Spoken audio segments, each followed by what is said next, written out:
Ok, hermanos, entonces estábamos leyendo Efesios capítulo 3, el versículo 14 al 19.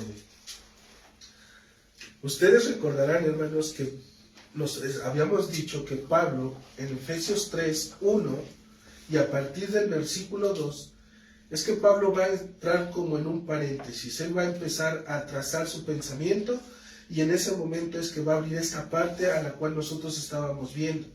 ¿Qué es esto que estábamos viendo, hermanos? Recordemos que puso en pausa y manifestó de parte de Dios la revelación del misterio de poder unir como un solo hombre a judíos y gentiles. ¿Mediante qué? Mediante el Evangelio. Un Evangelio que Pablo le llama de las inescrutables riquezas de Cristo. Y de esta manera va a dar a conocer precisamente la multiforme sabiduría de Dios por medio de la iglesia a los principados y potestades. Esto es en lo que Pablo se estaba, no enfrascando, sino que se estaba metiendo para poderle dar a conocer a la iglesia de Éfeso todo aquello por lo cual Dios estaba haciendo. Pero ahora, en el versículo 14, hermanos, él va a retomar parte precisamente de lo que él ya estaba diciendo en el versículo 1. Dice el versículo 1, por esta causa yo, Pablo, prisionero de Cristo Jesús, por ustedes los gentiles. Y después, en el 14, hermanos, ahorita va a retomar esa idea. Y él va a empezar a decir, por esta causa doblo mis rodillas ante el Padre de nuestro Señor Jesucristo, de quien toma nombre toda familia en los cielos y en la tierra. Es, hermanos, por esta causa que Pablo va a doblar sus rodillas en señal de ¿qué? En señal de reverencia ante el Padre de nuestro Señor Jesucristo. Normalmente ustedes recordarán que los judíos, cuando oraban, ellos oraban ¿cómo? Ellos se paraban, ellos oraban de pie, delante de las sinagogas. Por eso Jesucristo les decía que ellos amaban el orar en público para que sean vistos. Pero Pablo, al tener esa parte judía, él nos está diciendo que está doblando sus rodillas. Y esta parte nos da a entender la reverencia que tiene Pablo al postrarse sobre sus rodillas y poderse inclinar, en este caso, delante de nuestro Señor Jesucristo. El plan de Dios ha sido revelado. Y simplemente Pablo le está diciendo a la iglesia de Éfeso que ustedes no saben lo afortunados que son. ¿Por qué les está diciendo esto, hermanos? Porque recuerden que Pablo está recibiendo toda esa revelación. Toda la revelación la está recibiendo Pablo. Y en ese momento que Pablo la está recibiendo, es como si él mismo estuviera en un lugar muy apartado de nosotros. Pero desde ese lugar, él está viendo a la iglesia, pero también está viendo todo lo que el Señor tiene para su iglesia. Por eso él dice, ustedes no saben qué afortunados son, ya que mediante la fe en Cristo, los de Éfeso han adquirido el mayor tesoro que el reino de los cielos puede dar. Y eso es la fe, en este caso, para ser perdonados y ser puestos en el reino de nuestro Señor Jesucristo. Y hermanos, nosotros deberíamos hacernos la pregunta, ¿acaso existe alguna religión que pueda ofrecer esto? ¿Existe alguna religión que nos pueda dar precisamente promesas para esta edad y posteriormente promesas para la eternidad? ¿O qué hombre te promete la vida eterna y cumple su promesa, en este caso hasta el final de sus días? No va a existir, hermanos, realmente. No hay un hombre en este mundo y no hay religión en este mundo que nos pueda mostrar lo que nuestro Señor Jesucristo nos ha dado. Por esa razón, hermanos, es que Pablo en ese momento nos está trazando el camino de lo que él está viendo a través de este lugar que les comento, de estar viendo las promesas y las riquezas que hay en Jesucristo y cómo le está dando ese mensaje a la iglesia de Éfeso. En Cristo, hermanos, dice, estamos más que seguros, porque Él es la promesa de Dios dada a este mundo para podernos libertar del pecado y hacernos hijos verdaderos del Padre. Pablo lo sabía, y en ese momento se lo está dando a conocer, en este caso, a la iglesia de Éfeso. Pero esto, hermanos, que nosotros estamos viendo,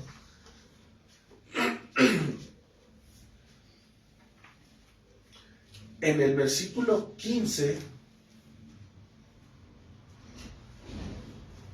en el versículo 19 de Efesios 2:19, dice la Escritura: así que ya no sois extranjeros ni advenedizos, sino conciudadanos de los santos y miembros de la familia de Dios. A lo que voy, hermanos, es que Pablo este tipo de idea la está arrastrando no solamente en este texto, sino que la está arrastrando desde el inicio de su carta. Pablo está enlazando cada una de esas ideas para que la iglesia de Éfeso, los hermanos de Éfeso, puedan darse cuenta que en ese momento que se está leyendo la carta, Pablo tiene algo en mente. Y eso que tiene algo en mente es poderles mostrar las riquezas espirituales que hay en Cristo Jesús.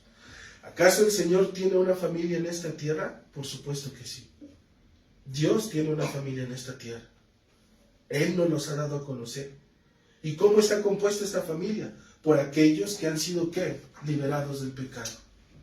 Esta es la familia a la cual, hermanos, nosotros nos une el Señor. Somos libres del pecado. En esta unión, en esta libertad de poder experimentar precisamente el yugo que antes teníamos de pecado, ahora Cristo nos dice: toma mi yugo porque es ligero.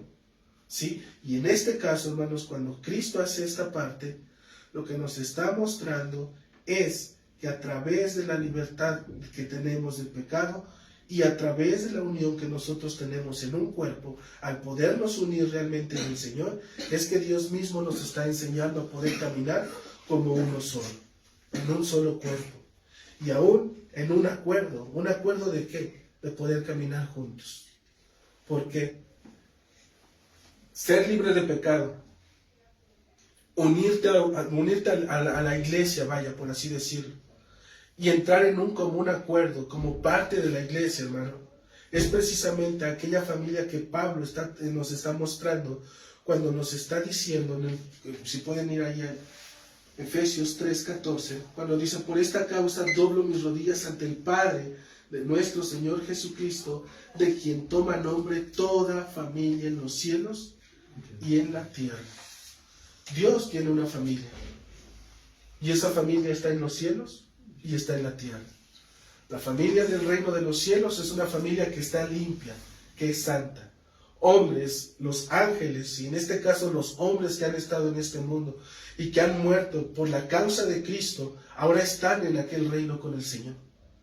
Pero todavía estamos nosotros, aquellos que nos estamos esforzando, que estamos caminando y que tenemos esa, no libertad obviamente, pero que tenemos libertad para poder vivir en el Señor y poder caminar de la mano de Dios.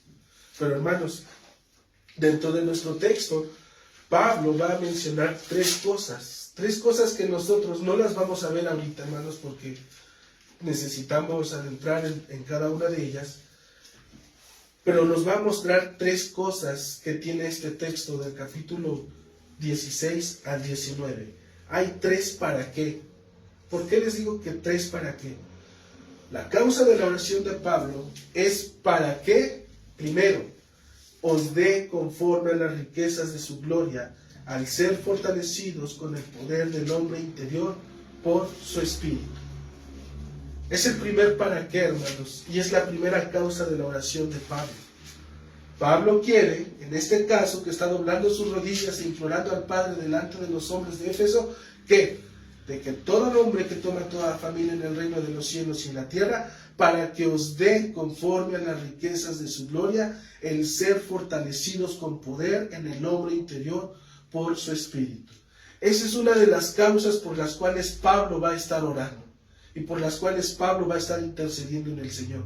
¿Para qué dijimos? Para que os dé conforme a las riquezas de su gloria, al ser fortalecidos con el poder en el hombre interior por su espíritu. Ese es el primero de ellos. El segundo, dice el versículo 17, para que habite Cristo por la fe en vuestros corazones. Esa es otra de las causas, esa es la segunda causa por la cual Pablo va a estar intercediendo por los hermanos de la iglesia de Éfeso.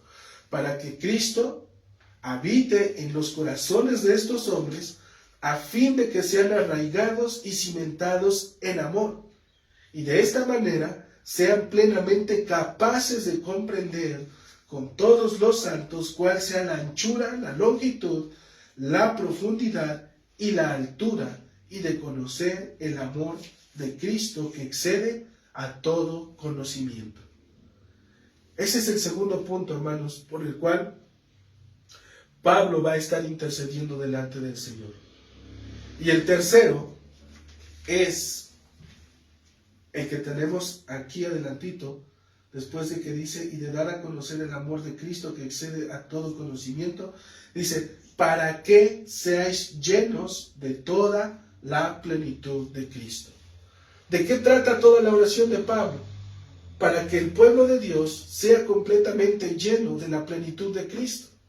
Por eso es que Pablo nos está metiendo tres cosas por las cuales toda iglesia, y en ese caso, cuando Pablo escribe a los de Éfeso, él va a estar orando por estas cosas.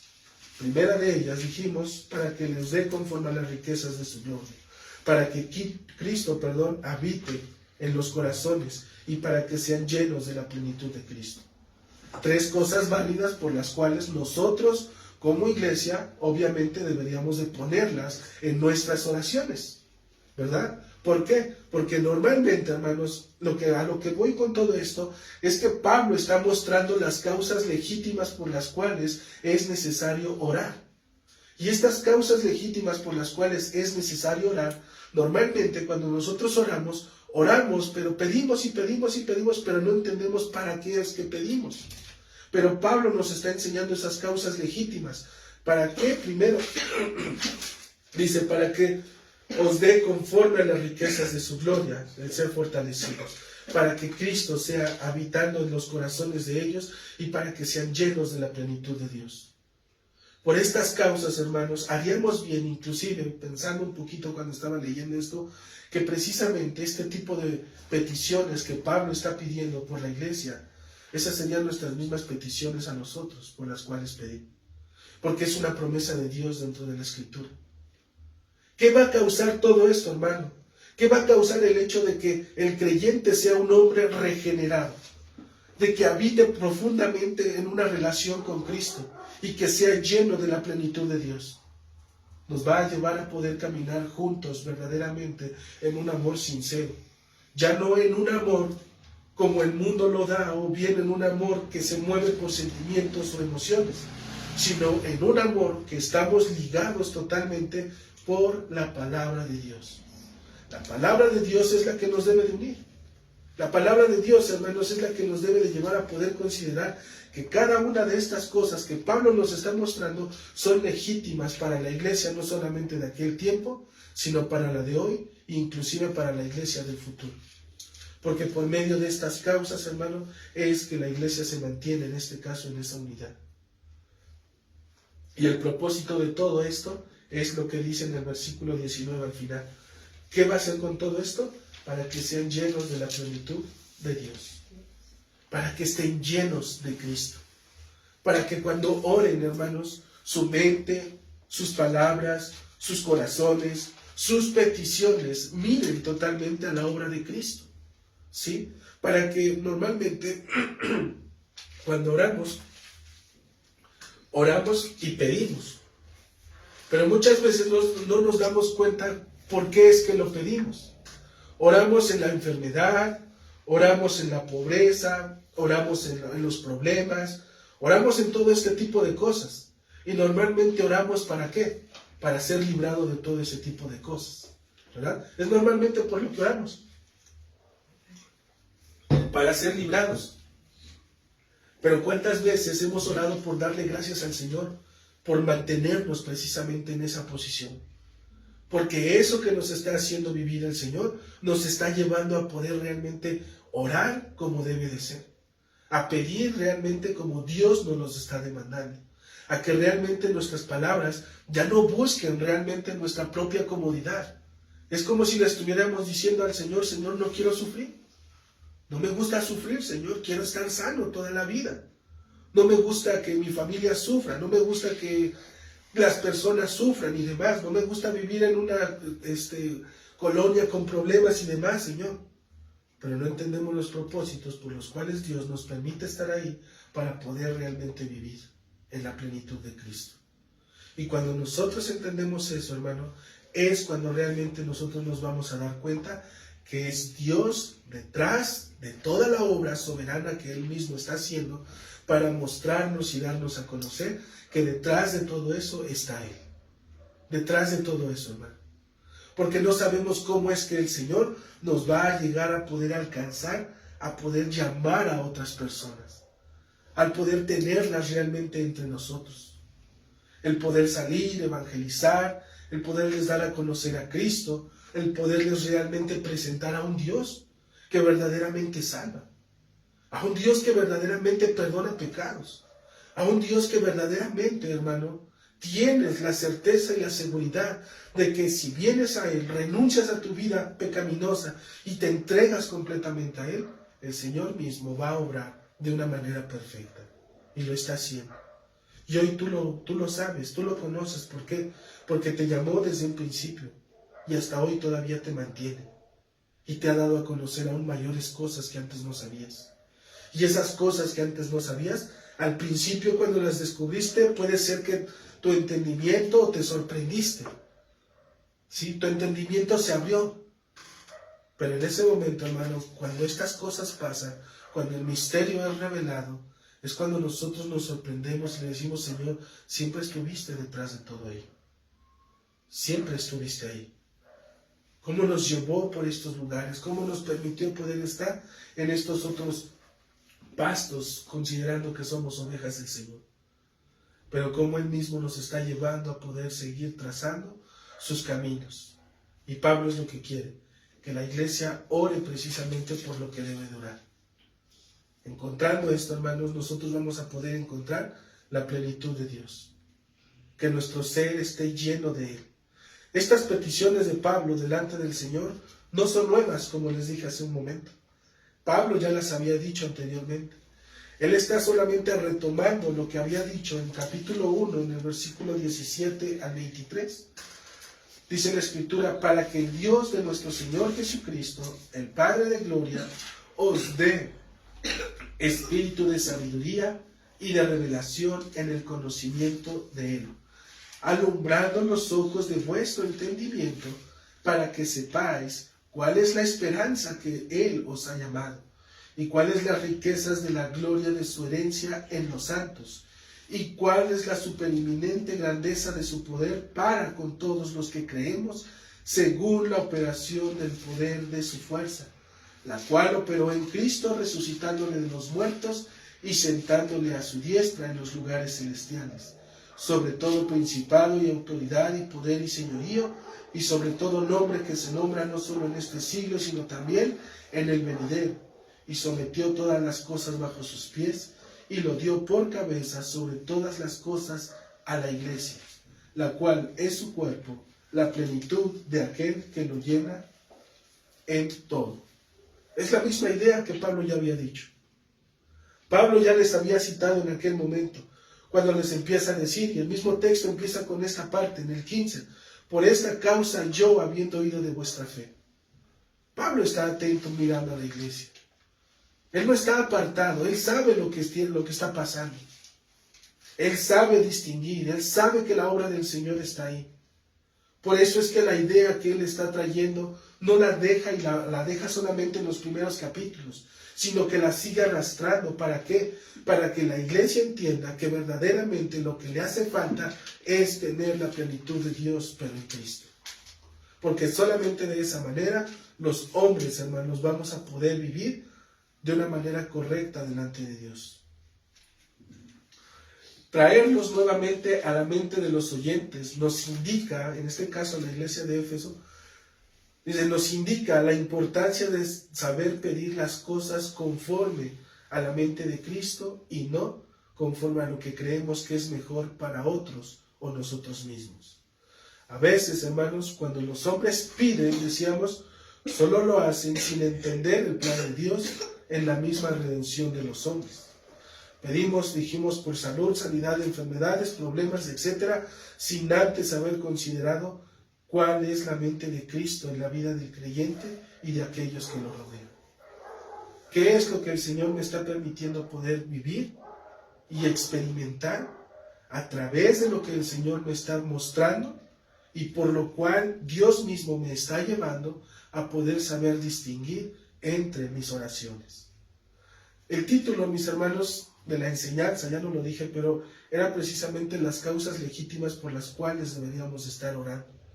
Y esas causas legítimas eran las 3 que mencionamos hace rato. Las vamos a ir viendo una a una, pero hoy mayormente, hermanos, quiero solamente mencionarlas, que ya fue lo que hicimos. Pero, dentro de todo esto, hermanos, lo que nosotros debemos de entender es que siempre el Señor, dicen que la oración, decía este pastor Jorge Castañeda, dice que normalmente los hombres lo dicen de esta manera, dicen: la oración es poder de Dios. Hermanos, nosotros cuando oramos, normalmente creemos que la oración es poder de Dios, pero la oración tiene poder porque el que tiene poder es Dios. ¿Sí?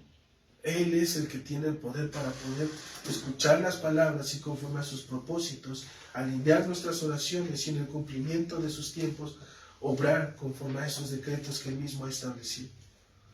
Nosotros realmente, hermanos, cuando oramos mirando al Señor, viéndolo a Él, esperando en su voluntad, no buscando obviamente el querer agradarle, sino sabiendo que realmente Él es poderoso para poder hacer las cosas. Por esta causa es que Pablo va a definir claramente lo que la iglesia debe de considerar como prioridad. Y esa prioridad es lo que acabamos de decir. Antes de cualquier otra cosa, antes de todo, estas cosas deben estar manifestadas en las vidas de los hombres y las mujeres de la iglesia. ¿Qué cosas dijimos? El ser fortalecidos, el tener fe precisamente para comprender el conocimiento de Cristo y llegar a la plenitud de Dios. Sin estas cosas, hermanos, entre nosotros mismos vamos a caminar, pero vamos a ir unos más abajo que otros. Y el detalle es que nosotros podamos crecer todos juntos en ese mismo sentir. Y ese sentir el Señor lo pone al cuerpo, no a uno, al cuerpo. Es el cuerpo, hermanos, porque ya no es uno, el hermano o la hermana, es el cuerpo. Y el cuerpo es el que debe de obrar, el que debe de pedir, el que debe de decir: hermanos, creo que necesitamos enseñanzas de esto. Hermanos, creo que necesitamos enseñanzas de aquellas. Necesitamos estudios de esto, necesitamos estudios de aquello. ¿Por qué? Porque en el cuerpo es donde el Señor se está manifestando. Y si nosotros caminamos de esta manera, al poder entender los propósitos de Dios, es Dios mismo quien va a ser glorificado. No el hombre, sino Dios. Cuando el cuerpo de Cristo, hermanos, se sujeta a estas promesas, la plenitud del conocimiento de Dios es visible entre ellos. Cuando el cuerpo de Cristo se sujeta a estas promesas, la plenitud del conocimiento de Dios es visible entre ellos. ¿Por qué? Porque cuando nosotros estamos con un cuerpo, hermanos, normalmente ya sabemos de lo que hablamos, por así decirlo.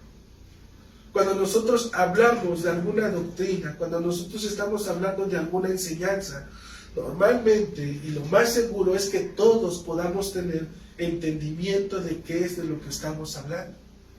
Y si no hay entendimiento, entonces, ¿qué pasa? Pues entonces se toma en este caso a los hermanos y se les empieza en este caso a instruir.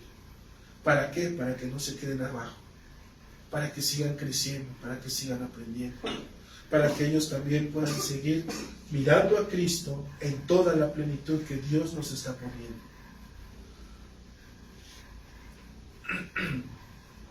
Los hombres, hermanos, pueden tomar decisiones mirando a las Escrituras y teniéndolas por alta estima. Yo creo que es una cosa que todos hacemos.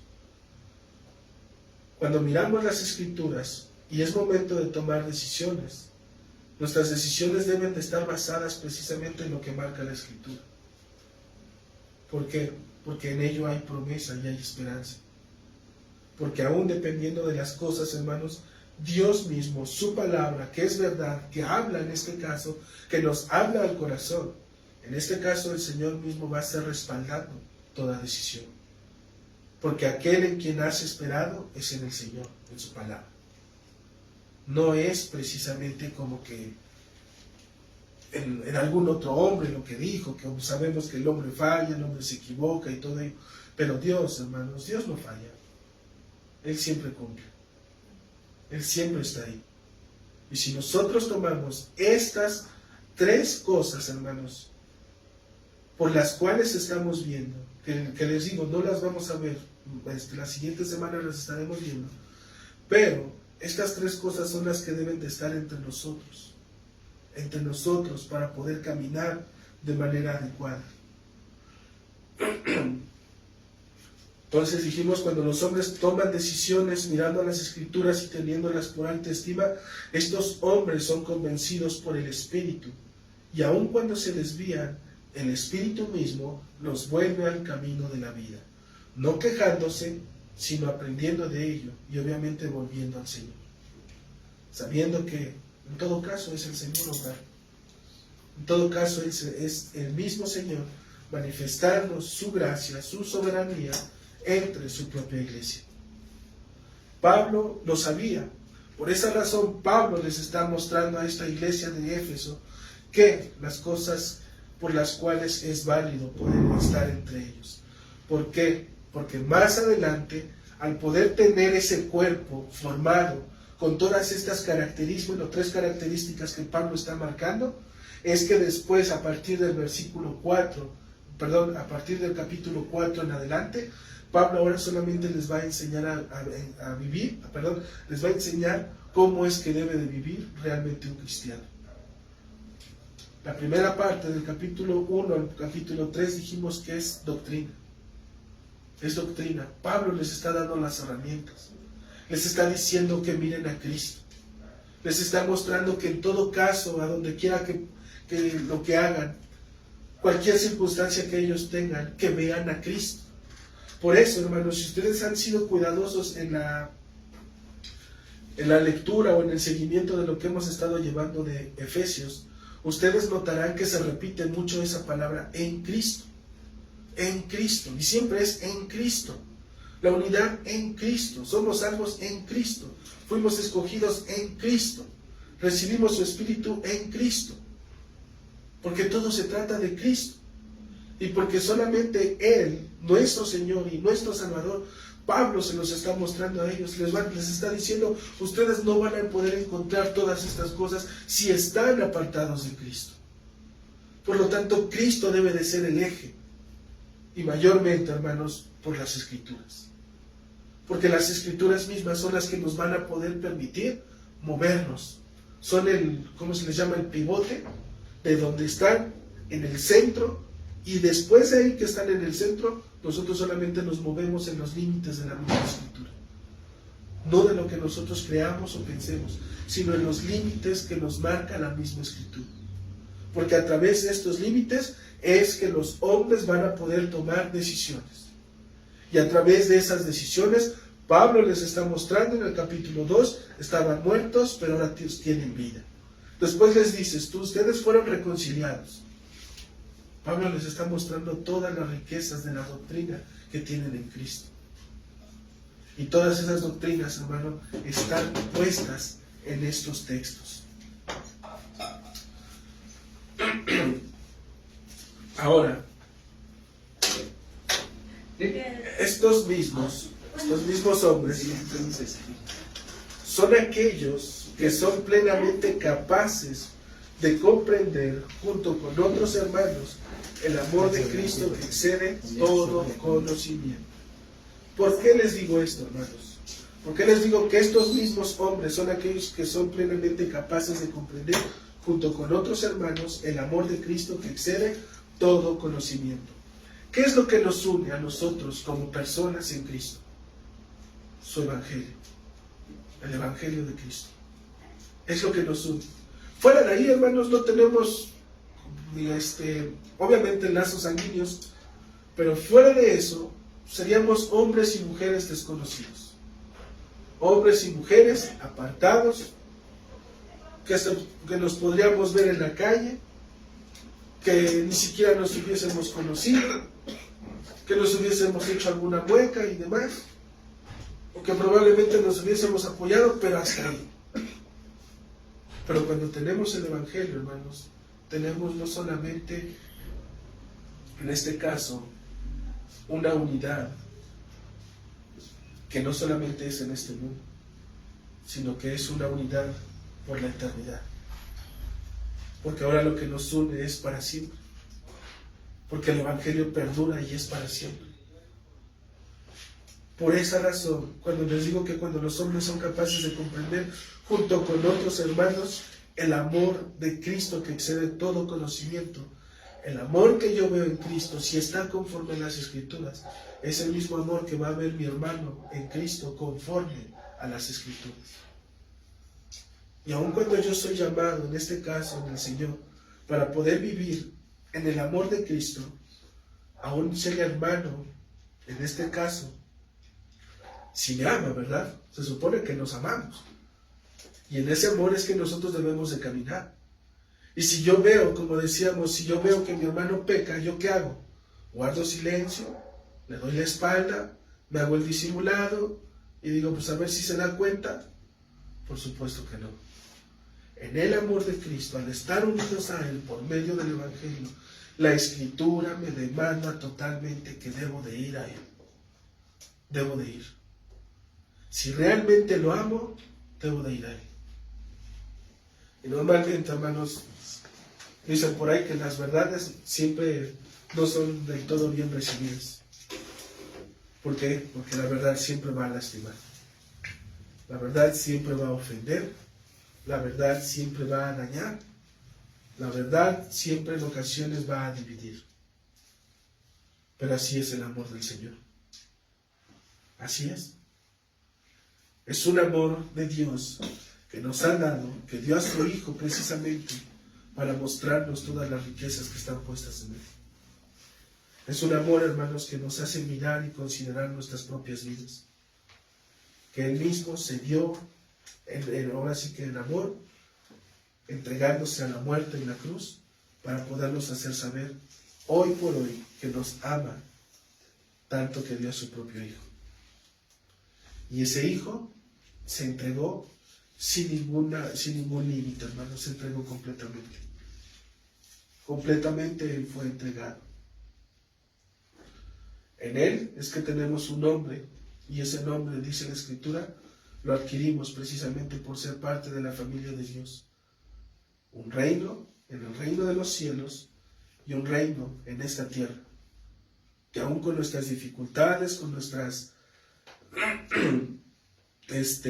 retrocesos y demás, pero aún el Señor nos ama. Aún el Señor tiene misericordia. Aún el Señor espera pacientemente. Finalmente, hermanos, este cuerpo, regenerado y convertido por las Escrituras, cuando decimos cuerpo me refiero a la iglesia, son aquellos que pueden entender y pueden conocer la plenitud de Dios, manifestado precisamente en las propias Escrituras.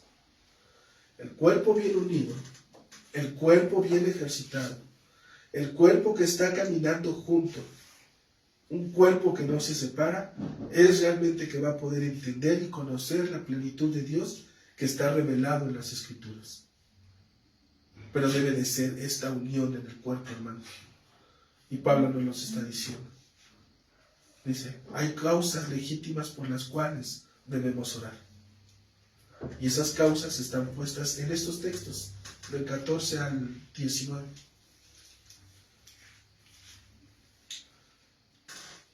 Si nosotros somos realmente regenerados, si realmente hemos sido cambiados, mi vida, aun cuando no sea la misma del hermano, pero va a tener mucha similitud. ¿En qué? En la Escritura.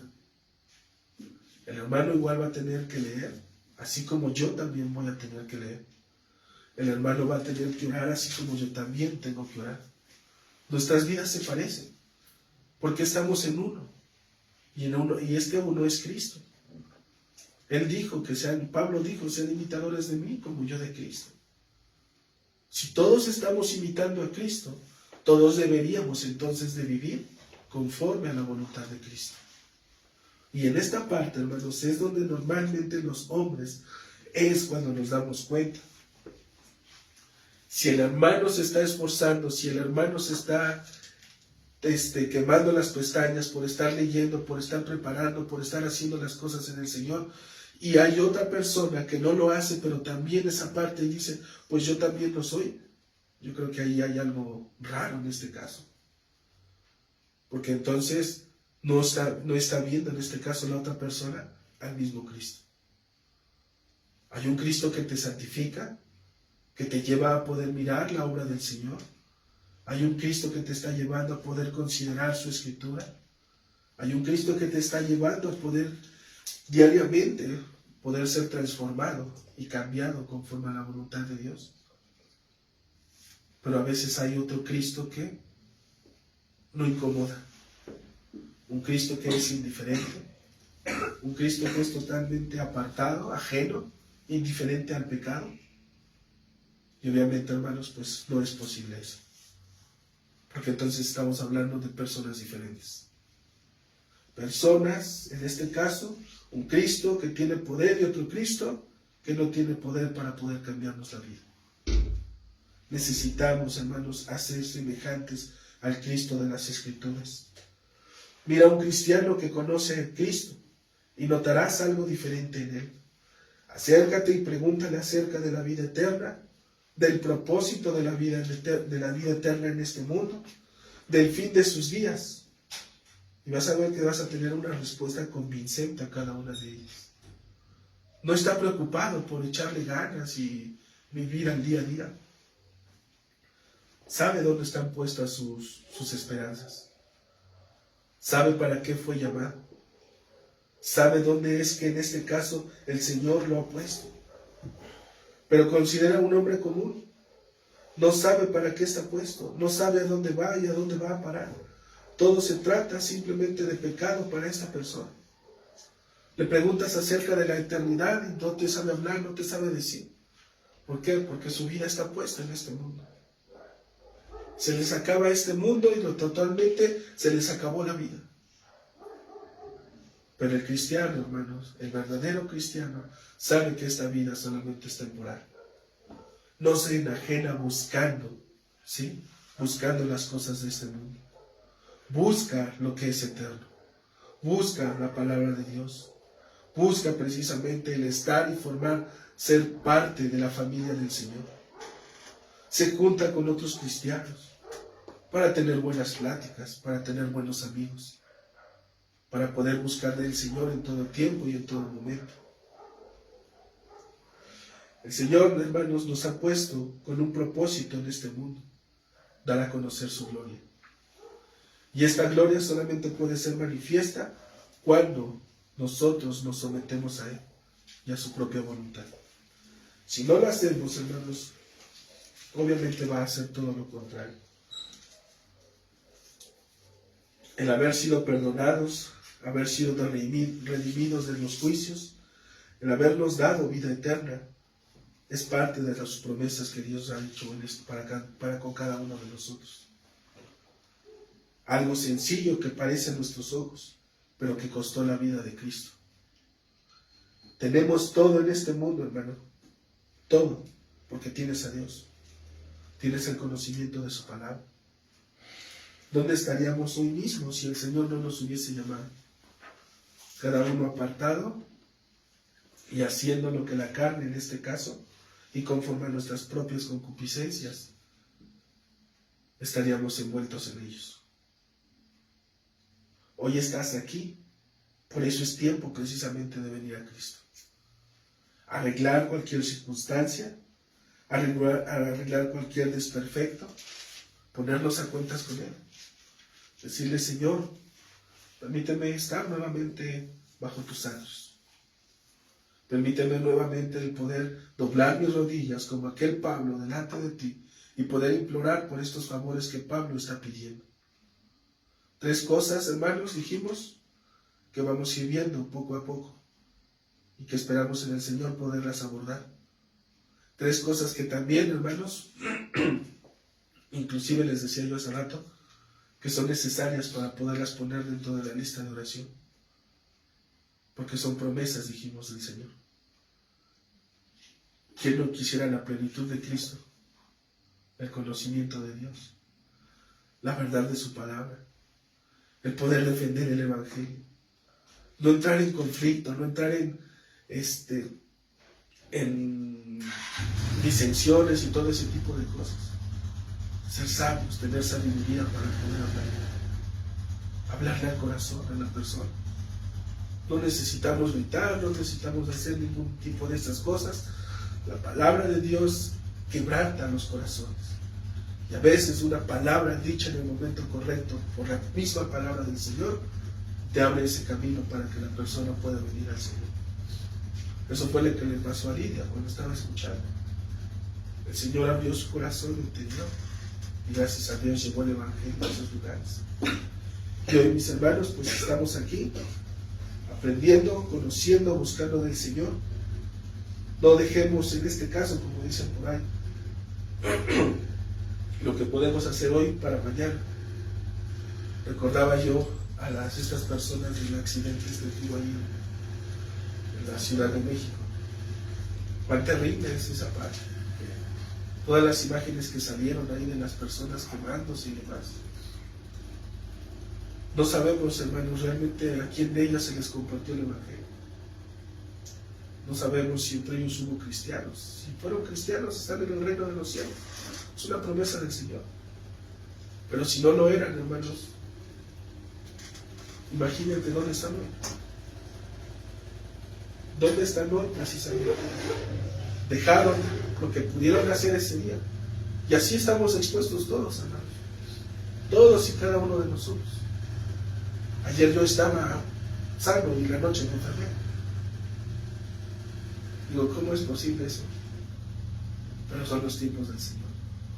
Y en el Señor, hermanos, vamos a ir aprendiendo poco a poco para poder ir viendo estas para salir, por favor. cada una de estas cosas.